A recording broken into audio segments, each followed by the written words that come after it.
Ever feel like life's a battlefield where every setback, job loss, grief or toxic people hits like a grenade? What if you could stand tall, not just survive but thrive through the chaos?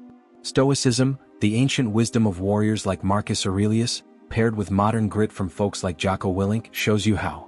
In this video we'll walk you through 6 practical steps to master your mind, shield your peace, and build connections that lift you up. Hit subscribe, join the fight for a stronger you. Step 1. Cultivate self-awareness. Life's a battlefield and you're in the thick of it every day, whether it's a soul-crushing job loss, a diagnosis that hits like a grenade, or the quiet ache of losing someone you love. Stoicism doesn't promise you'll dodge the shrapnel. It teaches you how to stand tall when it hits. Marcus Aurelius, a Roman emperor who faced war, plague, and betrayal, wrote, "If it's endurable, then endure it. Stop complaining." That's not cold, it's clarity. You can't control the chaos, layoffs, illness, grief, but you can control how you march through it. Take a guy like Jocko Willink, a Navy SEAL turned leadership guru. He talks about extreme ownership. You own your choices, your reactions, no matter the fight. Lost your job? Don't curse the economy. Ask, what's my next move? Diagnosed with something heavy? Don't drown in why me. Instead, what can I do today to feel stronger? This is Stoicism in action, focusing on what's in your grip. Epictetus, a former slave who knew real chains, said, "There is only one way to happiness, and that is to cease worrying about things which are beyond the power of our will." That's freedom not from pain but from letting pain own you. Let's talk about self-awareness, the first step to not getting knocked off your path. Picture your mind as a war room. If you don't know the terrain, your triggers, your weak spots, you're vulnerable. Journaling's your map. Every night, scribble down a moment that lit you up or burned you down. Maybe your boss's snide comment made your blood boil. Write it, what set me off? Did I snap back or stay cool? Over weeks, you'll see patterns. Maybe you're quick to anger when you feel disrespected. That's intel. Now you can prepare, breathe, pause, choose. Mindfulness is your reconnaissance. 5 minutes of sitting still, breathing deep, watching your thoughts like clouds drifting by. It's not woo-woo, it's training. It's what lets you catch the spark of rage or fear before it becomes a wildfire. Brené Brown, a researcher who's dissected human emotion, says vulnerability is the birthplace of courage. You've got to face what you feel, not bury it. When my friend lost his dad, he didn't numb out with whiskey or work. He sat with the grief, journaled the memories, and asked, "What would Dad want me to carry forward?" That's stoic strength, facing the storm, not running from it. Here's a tool, the 5-second pause. When life throws a punch, say a coworker's passive-aggressive jab or bad news from the doctor, count to 5 before you react. It's like reloading your weapon instead of firing blind. Those seconds give you power to choose. Lash out or stay steady. Seneca, who navigated Nero's court like a minefield, wrote, "You have power over your mind, not events." That pause is your shield. Use it. Now let's shift to discipline, the muscle of Stoicism. Life's winds, change, failure, loss, will blow you off course unless you've got an anchor. Discipline is that anchor. Take Angela Duckworth, the psychologist who studies grit. She says success isn't about talent. It's about showing up every damn day no matter how rough the seas. Lost a big client and your confidence is shot? Don't wait for motivation. Set a small goal, 1 cold call, 1 resume tweak. Do it. Momentum builds from action, not feelings. When I got laid off at 35, I felt like the ground vanished. But I set a rule, every morning 1 hour of learning a new skill.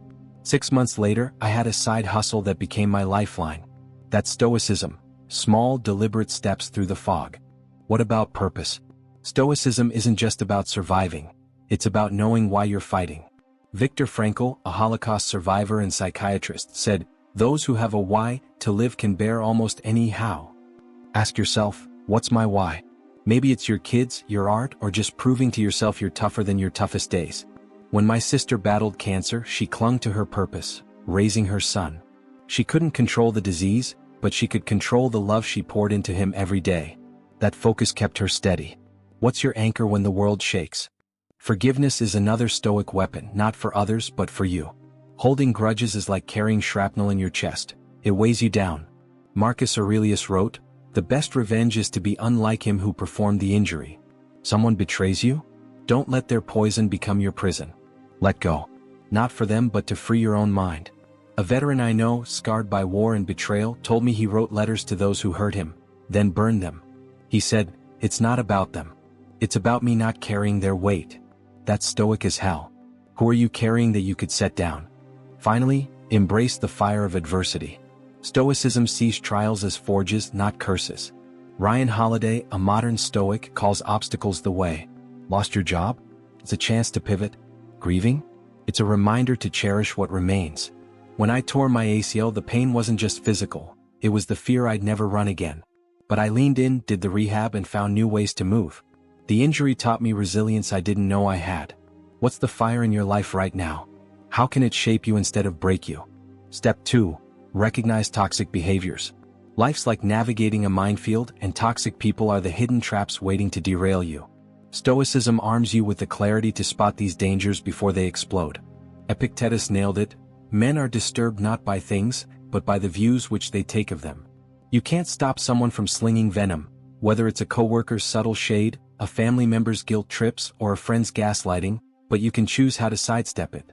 Recognizing toxic behaviors is like learning to read the battlefield. Know the enemy's tactics and you're halfway to victory. Let's break it down with 3 red flags you'll see in real life. First, constant criticism. It's like a slow drip of acid, eroding your confidence. I had a boss once who never missed a chance to highlight my mistakes, even when the team hit targets. It wasn't about improvement, it was control. Pay attention to how you feel after these interactions. Shrunken, second-guessing yourself? That's the sign. Solution: don't internalize it. Write down what they said, then counter it with facts about your worth. Marcus Aurelius wrote, "Choose not to be harmed and you won't feel harmed." Their words only have power if you let them in. Second, manipulation. This is the smoke and mirrors of toxic behavior, twisting your reality to serve their agenda. Think of the friend who says, "If you really cared, you'd do this for me," making you feel like the bad guy for setting boundaries.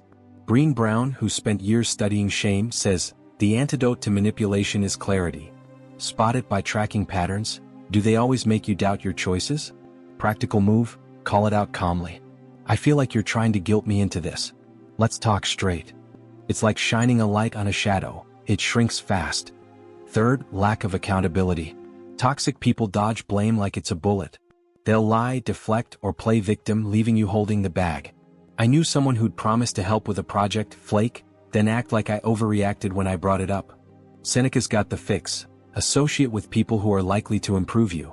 If they never own their actions, limit your exposure. Set a hard boundary, say, "I need reliability, so I'll handle this solo next time." It's not personal, it's protection. Here's a tool to sharpen your radar: the energy check. After you're around someone, ask, "Do I feel drained or uplifted?" Trust that gut signal. When I started doing this, I noticed a friend whose every conversation left me rattled, like I just walked through a storm. Journaling confirmed it. Their backhanded compliments were a pattern. So I pulled back: fewer calls, shorter meetups. Space is your shield. Try it. Next time you feel off after a chat, ask, "What's this person's impact on me?" Then act, distance or deflect. Elon Musk, a guy who's faced his share of critics, once said, "Don't let the noise of others' opinions drown out your own inner voice." Stoicism echoes that: focus on what you control, your boundaries, your peace. Toxic people thrive on your reactions, so don't give them the ammo. When my mom passed, a relative kept pushing unsolicited advice, making my grief about their agenda. Instead of snapping, I used a Stoic trick: visualize their words as wind passing through trees, let it go. I'd say, "Thanks, but I need space to process." Clear, kind, done. Who in your life drains you like that? What's one step you could take to guard your peace? Adversity's a forge, and toxic people are just one kind of fire. Ryan Holiday, a modern Stoic, says, "The obstacle is the way." Spotting toxic behaviors isn't about pointing fingers. It's about building your own armor. Each time you recognize a red flag and choose your response, whether it's a pause, a boundary, or walking away, you're forging resilience. That's Stoicism in the trenches of modern life: seeing clearly, acting wisely, staying unbroken. Step 3. Set firm boundaries. Setting boundaries is like building a fortress around your peace. Without walls, you're wide open to life's invaders. Stoicism teaches you to guard what's yours: your time, your energy, your dignity. It's not about shutting people out, it's about deciding who gets to come close and how they treat you when they do. Epictetus said, "No man is free who is not master of himself." That's the core of it. Boundaries are you claiming your freedom, especially when life storms like a toxic boss or a draining friend threaten to knock you down. Picture this: you're in the middle of a career nosedive, maybe passed over for a promotion, and a colleague keeps piling on with snarky comments about your failure. Or you're grieving a loved one and someone's tough love advice feels like a knife twist. These are the moments boundaries become your shield. Step 1. Be clear and direct like a general laying down the law. I had a neighbor who dropped by unannounced, venting their drama, leaving me emotionally wrung out. Finally, I said, I value our talks, but I need you to text before coming over. Clear, calm, no apologies. It's like drawing a line in the sand, firm but not aggressive. Try it. Next time someone oversteps, say exactly what you need. What's one thing you could say to protect your space? Step 2. Use I statements to keep it about you, not them. This isn't about blaming, it's about owning your experience. Angela Duckworth, the grit expert, talks about the power of framing challenges in terms of your own growth. Instead of, you're always dumping your stress on me, try, I feel drained when I take on too much negativity. It's disarming and it's stoic, focusing on what you control, your feelings, your response. When my brother kept pushing me to get over my divorce, I told him, I need time to process on my own terms. It shifted the dynamic without a fight. What's a conversation where an I statement could change the game for you? Step 3. Enforce consequences because words without action are just noise. Seneca wrote, we suffer more in imagination than in reality. The fear of awkwardness stops us from following through, but that's where the power lies. If someone keeps crossing your line, act, limit calls, skip the coffee date, or walk away mid-conversation. When I was recovering from surgery, a friend kept pushing me to snap out of it and socialize. I started declining invites. I'm focusing on healing right now. No drama, just a choice. It's like locking the gate to your fortress. Nobody gets in without your say. Who's testing your boundaries right now, and what's one consequence you could enforce? Here's a practical tool, the boundary script. Before a tough talk, write down one sentence that states your need and one that sets a consequence. Example, I need meetings to stay respectful, so I'll step out if interruptions continue. Practice it once, then use it. When I did this with a micromanaging coworker, it felt like suiting up for battle. I was nervous but prepared. The result? They backed off and I felt stronger. Jocko Willink, the SEAL-turned-leadership coach, says discipline equals freedom. Boundaries are discipline in action. You're freeing yourself from chaos by setting the rules. Life's a forge and toxic interactions are the flames. Setting boundaries doesn't make you cold, it makes you deliberate like a blacksmith shaping iron. Ryan Holiday, echoing Stoic wisdom, says, you have the right to protect your own space. When I lost my mom, some folks wanted to dissect my grief like it was their business. I learned to say, I'm not ready to talk about that. It wasn't mean, it was me honoring my heart. What's one boundary you could set this week to honor yours? Step 4. Manage your emotional reactions. Emotions are like wildfire, left unchecked, they'll burn through your peace and hand victory to those trying to unsettle you. Stoicism is the water you pour on that blaze, giving you the power to stay steady when life's provocations hit. Seneca said, you have power over your mind, not outside events. Realize this and you will find strength. That's the heart of managing your reactions. You can't stop the spark, but you can control how it spreads. Whether it's a toxic relative blaming you for their problems or the gut punch of a failed project, mastering your emotions is how you hold the line. Let's ground this in reality. Imagine you're facing a health scare, say waiting on test results that could change everything. The fear's real, clawing at you. Or maybe your startup just tanked and a so-called friend keeps rubbing it in with, I told you so. These moments test your core. Step 1. Reframe the situation. Instead of, this is unfair, think, this is a challenge I can face with courage. It's like turning a storm into a training ground. When my business partner bailed during a rough patch, leaving me to clean up the mess, I was livid. But I leaned on Marcus Aurelius. What need is there to weep over parts of life? The whole of it calls for tears. I reframed it. Their betrayal was their weakness, not my defeat. That shift kept me focused on rebuilding. Ask yourself, what's one situation you could reframe to take back control? Step 2. Box breathing. It's a Navy SEAL trick used by folks like Jocko Willink to stay cool under fire. Inhale for 4, hold for 4, exhale for 4, hold for 4. It's simple but brutal in its effectiveness, like a reset button for your nervous system. When I got a call that my dad had a stroke, my heart raced and panic surged. Sitting in the hospital parking lot, I did box breathing for 2 minutes. It didn't erase the fear, but it gave me the clarity to walk in and be there for him. Next time someone's words or a life curveball spikes your pulse, try it. Count the breaths and feel the chaos settle. When's the last time you felt your emotions spike? What could breathing do for you there? Here's another tool, the anchor thought. Pick a single Stoic idea to cling to when emotions flare. Mine's from Epictetus: it's not what happens to you but how you react to it that matters. Write it down, stick it in your wallet, or set it as your phone's lock screen. When my cousin kept needling me about my career change, calling it a midlife crisis, I'd glance at that quote and think, their judgment isn't my truth. It's like a mental lifeline pulling you back to calm. Ryan Holiday, a modern Stoic, says, the only way to win is to not play the game. Toxic people want your reaction, don't give it to them. What's a phrase you could anchor to when life pushes you? Managing emotions isn't about being a robot. It's about being a warrior who chooses their battles. I remember sitting with a friend who lost her sister, her grief raw and heavy. She'd lash out at anyone offering cliched advice. We worked on reframing. Those words weren't attacks, just clumsy attempts at comfort. She'd breathe through the anger, then respond with, I appreciate you trying.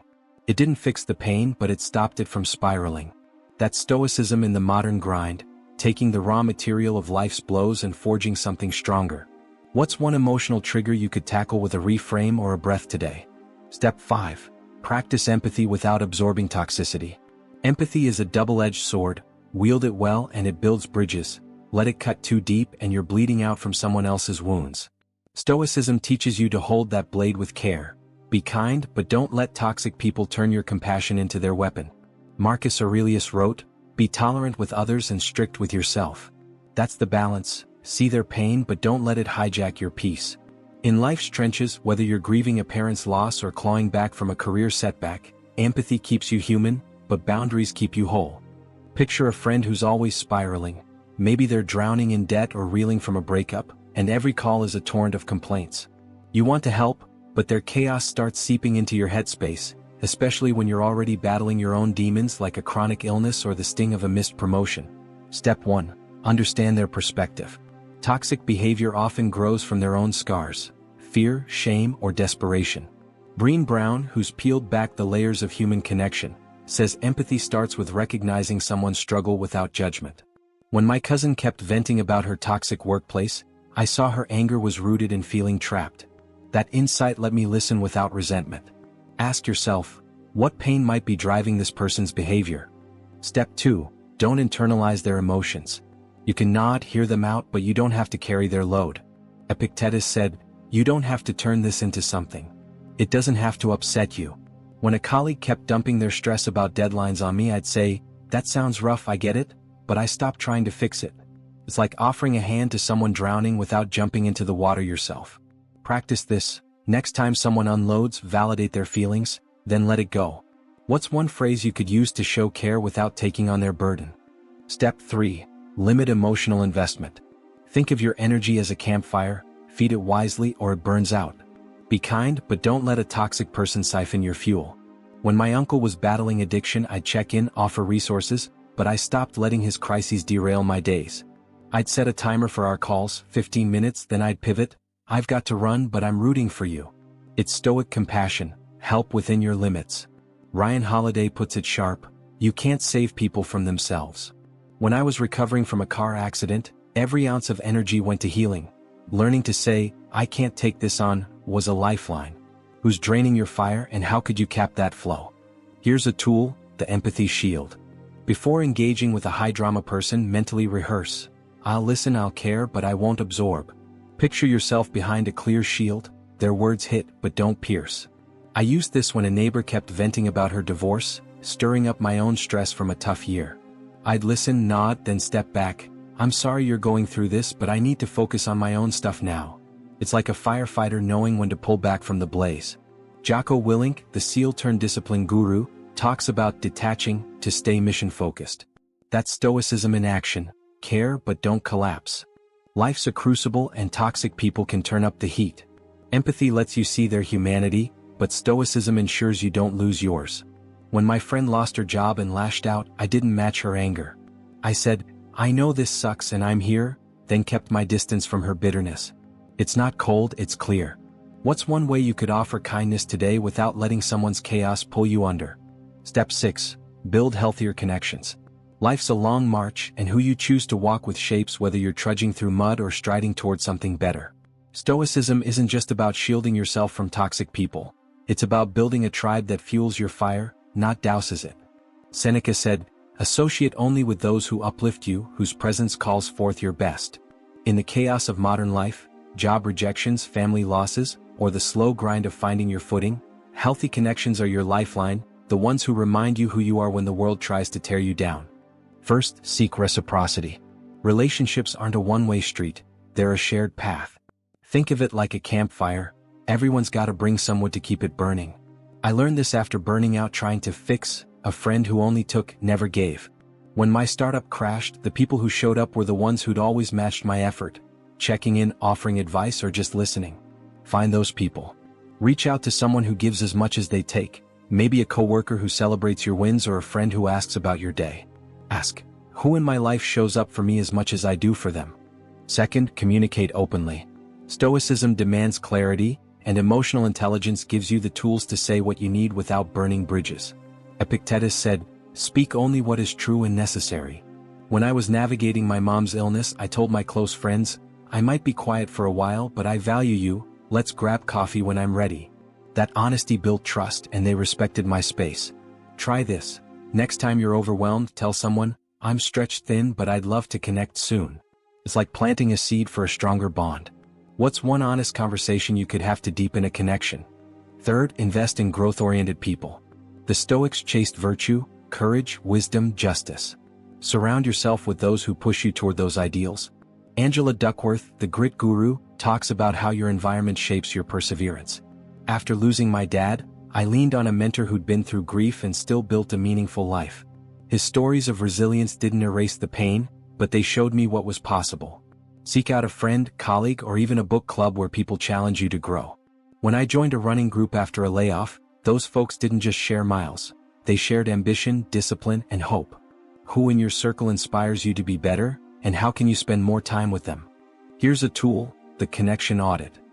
Take 5 minutes, list 3 people you spend the most time with, and ask, do they lift me up or drag me down? If the balance is off, reach out to one positive person. A call, a text, a coffee invite. When I did this after a rough divorce, I realized my happiest moments were with a college buddy who asked tough questions about my goals, not my ex. That one lunch rekindled my drive. Ryan Holiday, channeling Stoic wisdom, says, "You become the average of the people you surround yourself with." Choose wisely, it's like picking your crew for a climb up a steep ridge. Healthy connections are the oxygen that keeps you going through life's battles. When I was diagnosed with an autoimmune condition, my instinct was to isolate. But a small group of friends, ones who valued my strength, not my sickness, kept me grounded. We talked goals, not just pain, and it reminded me I was more than my diagnosis.